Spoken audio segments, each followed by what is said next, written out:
मुलुक महाराष्ट्र या बुलेटिनची सुरुवात आपण करणार आहोत। महाराष्ट्राच्या राजकारणात काँग्रेस अंतर्गत करण्यात आलेल्या एका गौप्यस्फोटाच्या बातमीने नाशिक पदवीधर निवडणुकीमध्ये सत्यजित तांबेंच्या उमेदवारीवरून निर्माण झालेल्या राजकीय नाट्यावरचा पडदा खुद्द सत्यजित तांबे यांनी आज उघड केला।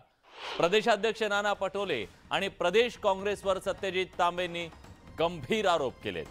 पक्षाबाहेर ढकलण्याचा प्रयत्न करण्यात आल्याचा आरोप सत्यजित तांबेंनी केलाय। द्वेषापोटी तांबे थोरात कुटुंबियांच्या विरोधात षडयंत्र रचण्यात आल्याचा आरोप तांबेंनी केलाय।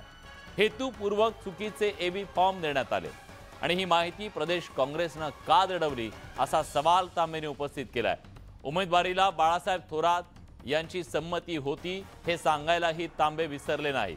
तसंच काँग्रेस सोडली नसून भविष्यात अपक्ष म्हणूनच जनतेची कामं करणार असल्याचं तांबेंनी सांगितलंय।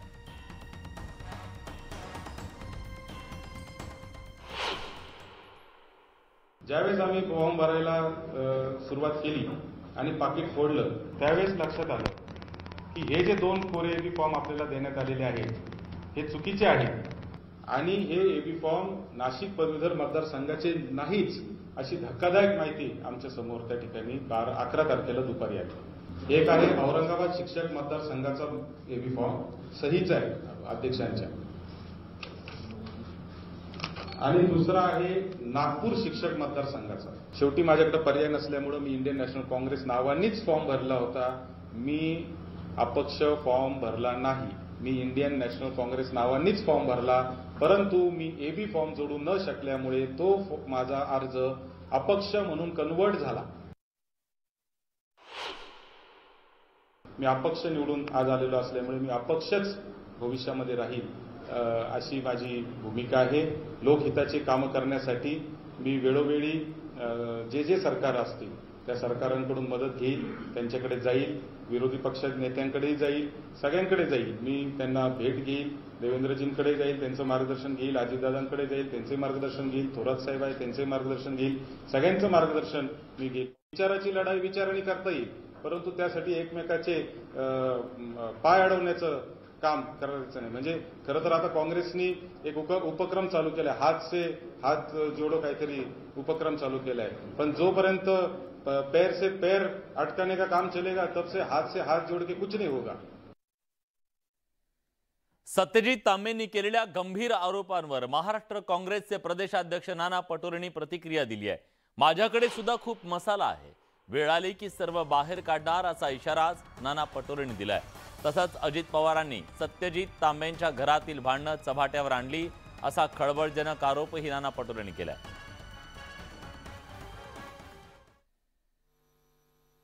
तुम्ही त्यांची प्रेस ऐकलीत का? तुम्ही प्रेस तांबेंची? मी तुम्हाला सांगतो, मी सगळंच ऐकतो सगळ्यांचं। कारण की मी राज्यात काँग्रेसचा प्रमुख आहो, विरोधकांचं ऐकावं लागतं, स्वतःच्याही लोकांचं ऐकावं लागतं, सगळ्यांचंच ऐकावं लागतं। तर त्याच्यामुळे आम्ही सगळ्यांचंच ऐकतो आणि त्याचं योग्य उत्तर द्यावं लागतं आणि योग्य वेळेस योग्य गोष्टी कराव्या लागतात। त्यामुळे कोणी काही ओरडलं, काही बोललं तर त्याच्याबद्दल काही प्रतिक्रिया दिलीच पाहिजे। असं काही माध्यमांना, काही गोदी मीडियाला काही कोणी सांगून ठेवलेलं असेल तर मला माहिती नाही, पण आमचे प्रवक्ते त्याच्यावर आता प्रेस चालू असेल मुंबईला। विखे पाटील असेल, मी एक बघा ना, मला विखेमच्याबद्दल मी काही दिवसानंतर बोलणार आहे, एकदम पद्धतशीर बोलणार आहे। आता आमच्या मित्राच्या मागं लागलेत। माझा मित्र कोण आहेत मला सगळ्यांना माहिती आहे, कोण आहे? देवेंद्र फडणवीस। सध्या आता त्यांची जागा हे घ्यायला पाहतात, त्याच्यामुळे मी आता विखेंबद्दल बोलत नाही, मी नंतर बोलेन।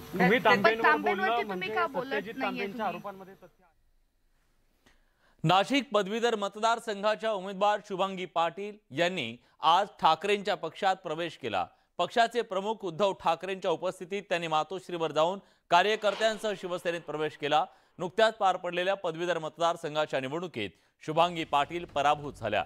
अपक्ष उमेदवार सत्यजित तांबे यांनी शुभांगी पाटील यांचा पराभव केला। तर आता शुभांगी पाटील यांनी अधिकृतपणे शिवसेना उद्धव बाळासाहेब ठाकरे पक्षामध्ये प्रवेश केलेला आहे आणि आता त्यांनी शिवबंधन बांधलेलं आहे। या पुढची राजकीय वाटचाल ही त्यांची शिवसेनेच्या माध्यमातून असेल। जेव्हा खरं तर त्या भाजपच्या जवळच्या म्हणून ओळखल्या जायच्या, पण निवडणुकीमध्ये त्यांना डावललं गेलं. त्यानंतर त्यांनी महाविकास आघाडीची वाट धरलेली होती, शिवसेनेची वाट धरली होती. उपमुख्यमंत्री राहिलेले त्याचबरोबर आत्ताचे विरोधी पक्षनेते अजित पवार यांच्या आरोपांना माजी मुख्यमंत्री पृथ्वीराज चव्हाण यांनी प्रत्युत्तर दिलंय. आमदारकीचा अनुभव नसताना सुद्धा मुख्यमंत्री पदाच्या काळात राज्याच्या हिताचे निर्णय घेतले, अशा शब्दात पृथ्वीराज चव्हाणांनी अजित पवारांना उत्तर दिलंय. माजी मुख्यमंत्री पृथ्वीराज चव्हाण हे थेट दिल्लीतून आले आणि मुख्यमंत्री झाले. त्यांना आमदारकीचा काही अनुभव नसताना ते मुख्यमंत्री झाले आणि त्यामुळे आमच्यात समन्वय कमी झाला. त्यांनी विरोधकांना मदत देखील केली असा आरोप अजित पवारांनी केला होता. हे आरोप पृथ्वीराज चव्हाणांनी फेटाळलेत. तसंच विरोधकांना मदत केली नसल्याचंही पृथ्वीराज चव्हाणांनी सांगितलं.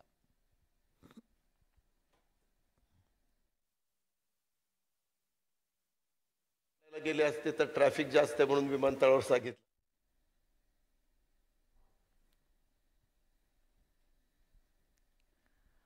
आदित्य ठाकरेंनी मुख्यमंत्री एकनाथ शिंदे यांना पुन्हा एकदा आव्हान दिलंय. वरळीतून एकनाथ शिंदेंनी निवडणूक लढवावी अशी ललकारीच आदित्य ठाकरेंनी दिली. शंभूराज देसाईंनी आदित्य ठाकरेंना साताऱ्यातून निवडणूक लढवण्याचं आव्हान दिलं आणि आता कोण कुणाचं आव्हान स्वीकारतं हे लवकरच स्पष्ट होईल. अवघ्या 1.5 वर्षावर विधानसभेची निवडणूक आलेली असताना एकमेकांना दिलेली आव्हानं राजकीय बुडबुडे असण्याची शक्यता जास्त आहे. 40 आमदार ज्यांनी गद्दारी केली त्यांना आज मी चॅलेंज देते, चला तुम्ही तुमच्या आमदारकीचा खासदारकीचा राजीनामा द्या आणि पुन्हा निवडून येता कसं हे दाखवाच. मी तर या घटनाबाह्य मुख्यमंत्र्यांना देखील चॅलेंज दिलेलं आहे की मी वरळीतून राजीनामा देतो, तुम्ही माझ्या समोर वरळीत उभं राहा आणि निवडून येत आहे कसं मी बघतो. जी काही यंत्रणा लावायची लावा, जी काही ताकद लावायची लावा, जेवढी खोकळे वाटायचे वाटा, पण एक सुद्धा मत विकलं जाणार नाही, एक सुद्धा शिवसैनिक विकला जाणार नाही. आदित्यजी ठाकरेंना एवढंच सांगेन की माननीय शिंदे साहेब थोडंसं लांब राहू द्या. आम्ही त्यांचे सहकारी आहोत, आम्ही त्यांचे कार्यकर्ते आहोत. एवढंच आदित्यजी ठाकरेंना राजीनामा देऊन पुन्हा निवडणूक लावायची त्यांना जर तयारी असेल तर त्यांनी पाटण विधानसभा मतदारसंघ निवडावा. माझी सुद्धा तयारी आहे. त्यांनी पाटणमधनं येऊन विधानसभेची निवडणूक पहिलं लढवून दाखवावी.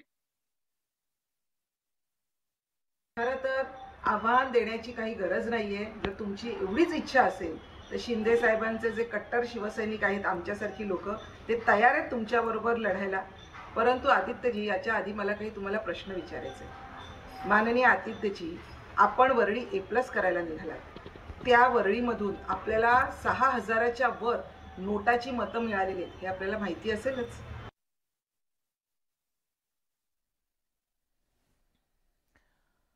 तर आता एकमेकांना हे आव्हान प्रतिआव्हान दिलं जात आहे. आदित्य ठाकरेंनी मुख्यमंत्री एकनाथ शिंदे यांना थेट वरळी विधानसभा मतदारसंघातून निवडणूक लढण्याचं आव्हान दिलं. त्यावर आता बाळासाहेबांचे शिवसेना पक्षाच्या नेत्यांनी त्यांना त्यांच्या मतदारसंघातून आमदारांनी आव्हान दिलंय की आदित्य ठाकरेंनी तिथून आमच्या विरोधात निवडणूक लढवून दाखवावी.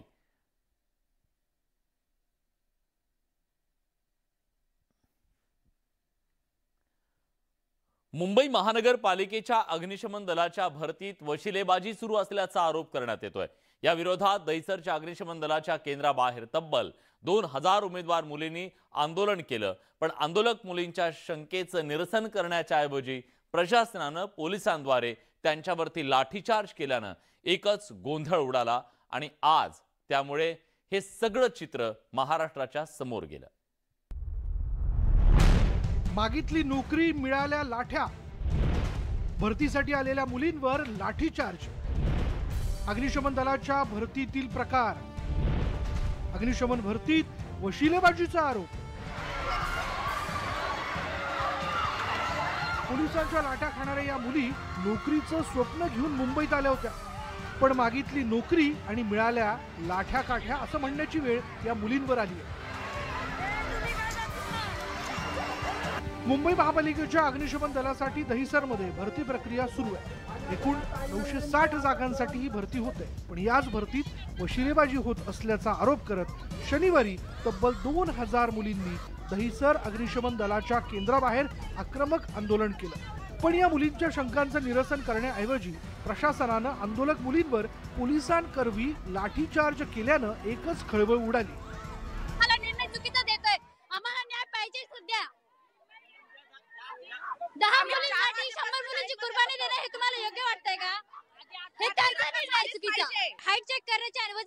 वर्ष पहिले डीडी घेत आहे, पहिले हाईट आणि वजन चेक करून का डीडी घेत नाही ते?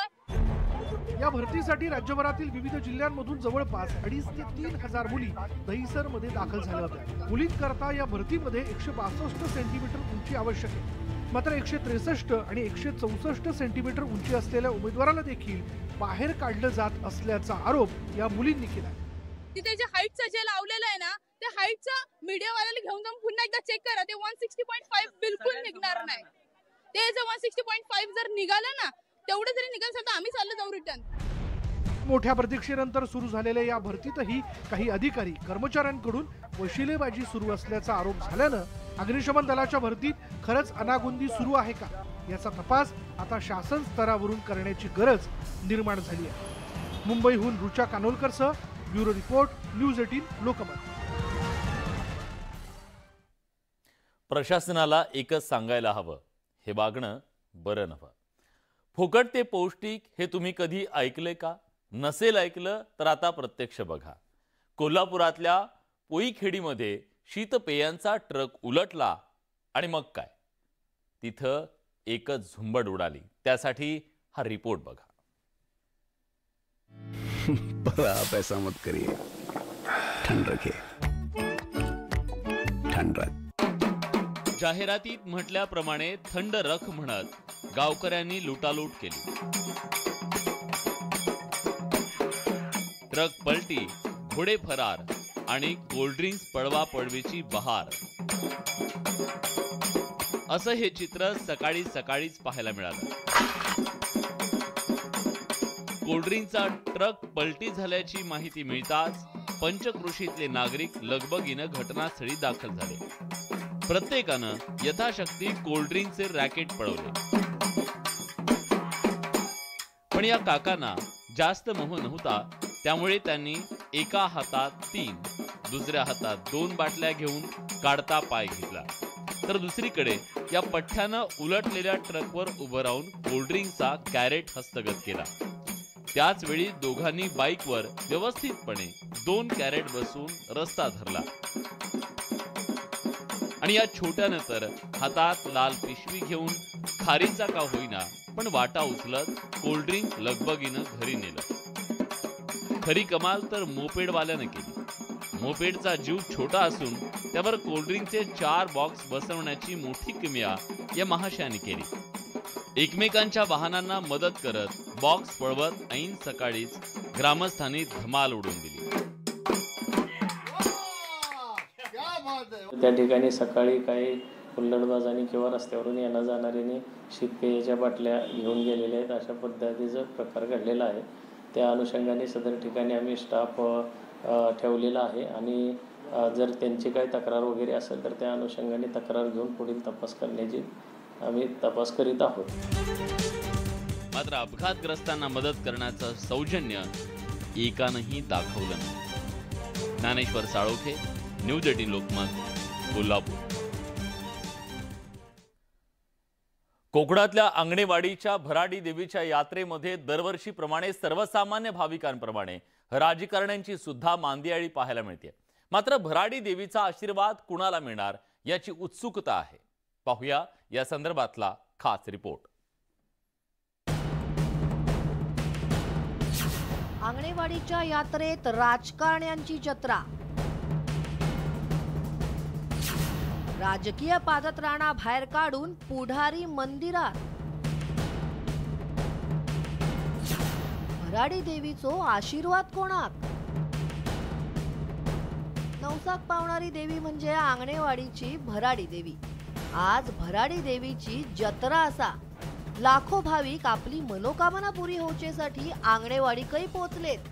देवीक काय मनातला सांगायची गरज नाही, कारण सगळ्यांच्या मनातला देवी वळखता अशी भाविकांची श्रद्धा असा.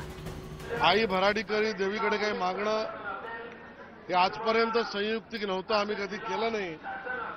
पण आता 25 वर्ष महापालिकेच्या तिजोरीवर ज्या भुरट्यांनी दरोडा टाकलाय त्या भुरट्यांच्या आणि त्या दरोड्यापासून महापालिका मुक्त झाली पाहिजे. मागच्या 30 वर्षापासून मुंबईची अव्याहतपणे सेवा करणाऱ्या शिवसेनेवर मुंबईकरांचा पूर्ण विश्वास आहे आणि भराडी मातेची कृपा या मुंबई महापालिकेच्या निवडणुकीमध्ये होईल. आता देईन कोणाच्या हातात सत्ता देऊची तर आधीच ठरलेला असा. राजकीय नेत्यांची नसा नस ओळखणारी देवी आपल्या भक्तांच्या हितासाठी देवचो तो कौल देतलीच. मी देवीच्या चरणी असा कुठल्या निवडणूक जिंकावी म्हणून साकडं घातलेलं नाही. मी म्हटलं मी निवडणुकीसाठी कधी देवीकडे येत नाही. मी देवीच्या चरणी येतो की बाबा माझ्या कुटुंबाचं रक्षण कर आणि महाराष्ट्राच्या जनतेचं रक्षण कर. मी राजकीय म्हणून इथं आलो नाही. मी या ठिकाणी आईचा मुलगा म्हणून इथं आलेला आहो आणि आईचा आशीर्वाद घेण्यासाठी मी इथं आलेलो आहो. एक पावटी पक्ष श्रेष्ठींका गंडवशात, तुमच्या कार्यकर्त्यांकाही गंडवशात, पण देईक कसे गंडवतलास अशी चर्चा भाविक जत्रेत करतात. जो तो नेतो म्हणता देवी आमच्या नवसाक पावतली, आमच्या नवसाक पावतली. हा, पण देवी भक्तांचा हित जपणाऱ्या नेत्यांका मात्र जरूर पावतली. आंगणेवाडीतून विशाल रेवडेकर सह मी स्नेहल पाटकर, न्यूज 18 लोकमत. तर देवीचा कौल कुणाला हे नंतर कळेल, पण त्याबरोबर आपल्याला कोकणवासियांचा कौल कुणाला हेही कळणार आहे. भराडी देवीच्या जत्रेला मुंबई आणि ठाण्यातले चाकरमानी कोकणात दाखल होतात. कराचीच्या चांद नवाबला तुम्ही ओळखत असाल. त्या चांद नवाबच्या व्हिडिओच्या पार्श्वभूमीवर अस्सल कोकणी भाषेतला व्हिडिओ तयार करण्यात आला. कराचीच्या चांद नवाबची ही कोकणी आवृत्ती सोशल मीडियावर धुमाकूळ घालतीये. मुंबईसून मालवण आंगणवाडीच्या जत्रेक मुंबईसून मालवण आंगणवाडीच्या जत्रेक भराडी देवीच्या मुंबईसून मालवण आंगणवाडी जत्रेक भराडी देवीच्या दर्शनाक गेलेल्या भाविकांची गर्दी. इले इले इले भाविक इले, चला पुढे. मुंबईसून आंगणवाडीच्या जत्रेक भराडी देवीच्या दर्शनाक गेलेल्या भाविकांची गर्दी वाढतच चालली. बाप्पाशी झालं की ना चल. मुंबईसून आंगणवाडी जत्रेक भराडी देवीच्या दर्शनाक गेलेल्या भाविकांची गर्दी. मुंबईसून मालवण आंगणवाडीच्या जत्रेक भराडी देवीच्या दर्शनाक गेलेल्या भाविकांची गर्दी वाढत चालली. 4 फेब्रुवारी 2023 ला ठरली जत्रेची तारीख. हा बघ माझा तोंड बघ. मुंबईसून आंगणवाडी जत्रेक भराडी देवीच्या दर्शनाक गेलेल्या भाविकांची गर्दी वाढत चालली. 4 फेब्रुवारी. हा फिरा मच्छून फिरा लगीना. हा मुंबईसून मालवण आंगणवाडी जत्रेक भराडी देवीच्या दर्शनाक गेलेल्या भाविकांची गर्दी वाढत चालली. 4 फेब्रुवारी 2023 ला ठरली जत्रेची तारीख. जत्रेसाठी इल्ल्या सर्व भाविकांचा खूप खूप स्वागत असा. कॅमेरामॅन बाबलो मुळके चांद नवाब चावडा कुडाळ. हे बरोबर झाला. परत घेऊ. मुंबईसून मालवण आंगणवाडीच्या जत्रेक मुंबईसून मालवण आंगणवाडी जत्रेक भराडी देवीच्या दर्शनाक गेलेल्या भाविकांच्या. हा काय करतो काला अरे दिनेश अंगणे VIP तिकीट देता.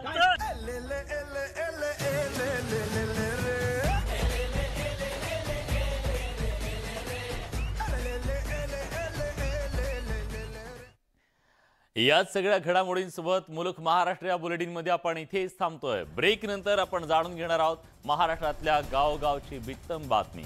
मुलुक महाराष्ट्र सुपरफास्ट.